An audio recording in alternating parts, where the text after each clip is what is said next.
What's up guys, I'm back with my Magicka Templar build for the Dark Brotherhood patch. This time we're going to go into what gear sets I'm using in this update. I switched up a couple things since the last PvP video. If you saw, you'll probably notice that I'm not using the exact same things as I did in that video. And there's a good reason why. It's because I decided to make my build a little more sustainable, more tanky, without really sacrificing any significant amount of damage. So let's go look at the stats and then we'll go through the gear and how we play.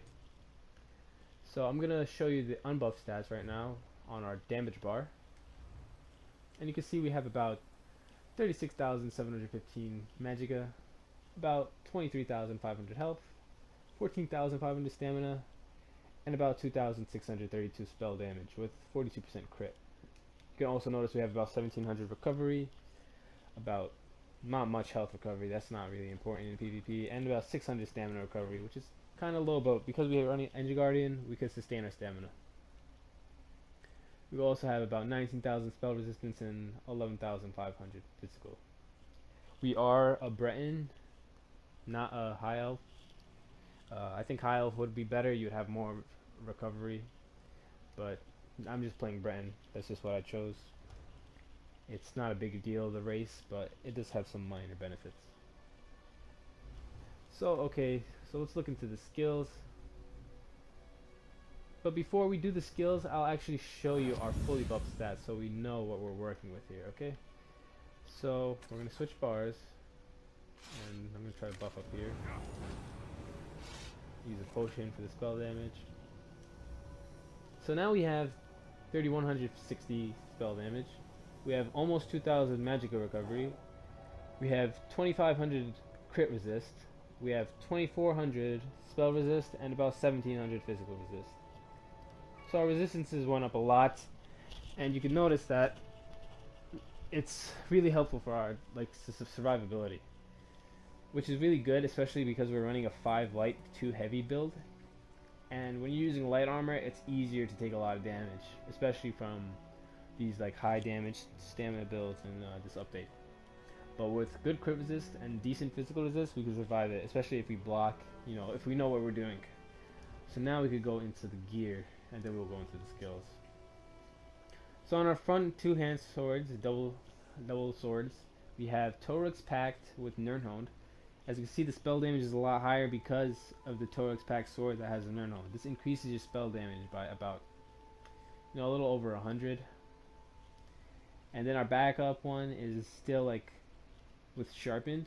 The reason we keep sharpened is so we can get that penetration, and it's a flat penetration, so it's not percentage based. It will always ignore about 2580 spell penetration. It'll give you that much go through armor.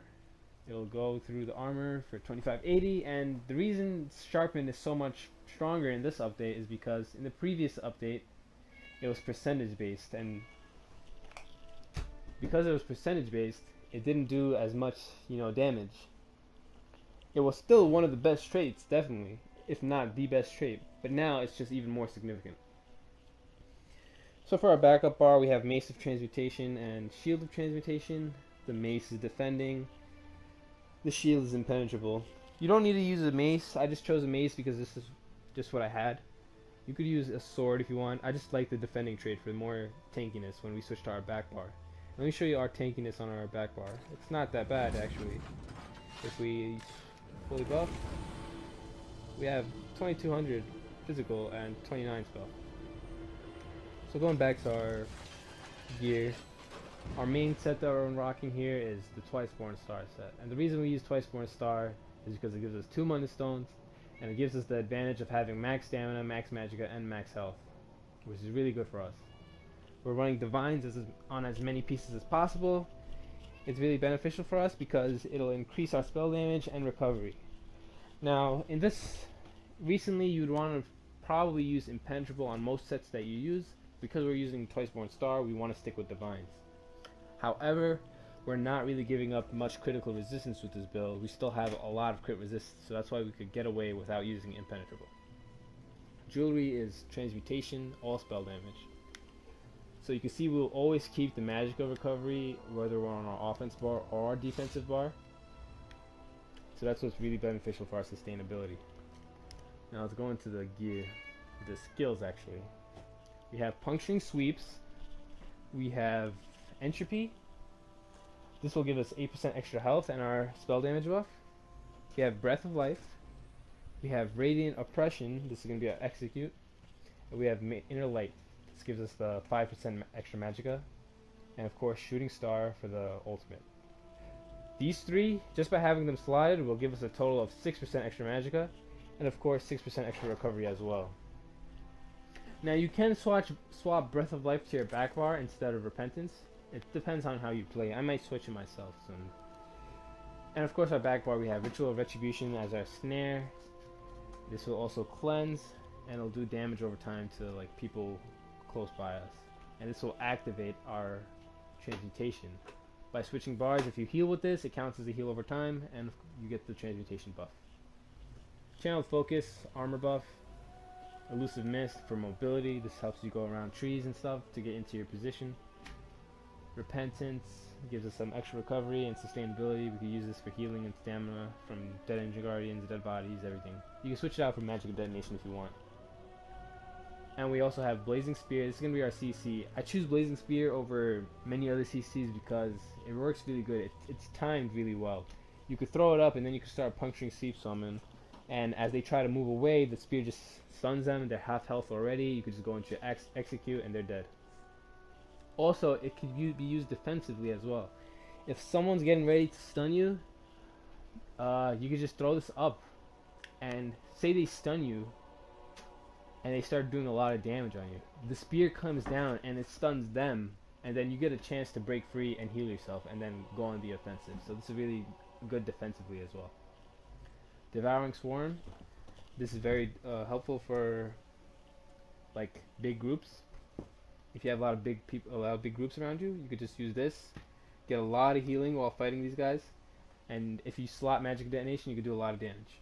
But you don't need magic detonation with this build. Magic detonation has been kind of nerfed in this update. It's not as effective as it used to be, but it's still okay. But I switch it here and there. And so that's it for the skills. Again, with the gear, we're running Twiceborn Star. It's not gold. If you have gold, you'll get even more stats, a significant amount actually. And I don't have divines here. I'm using impen here. If I had divines, I would probably use divines.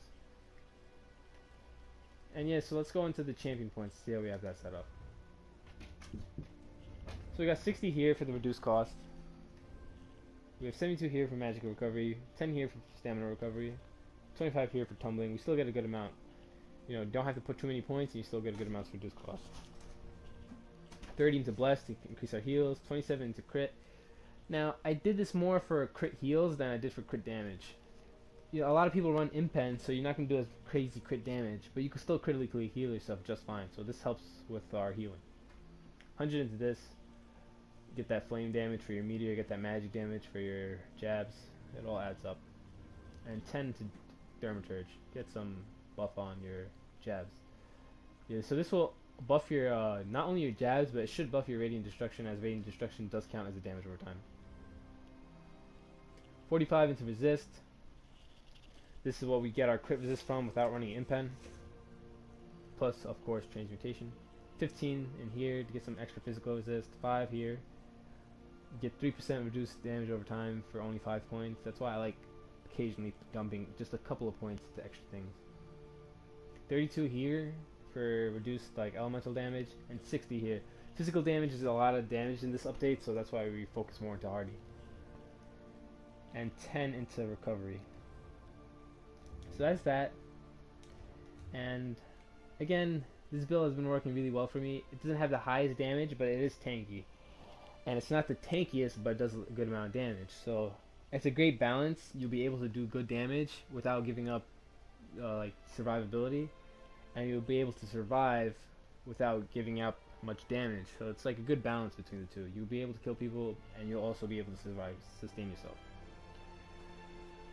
So that's about it. If you guys have any questions or comments, let me know. And until next time, I'll see you guys later.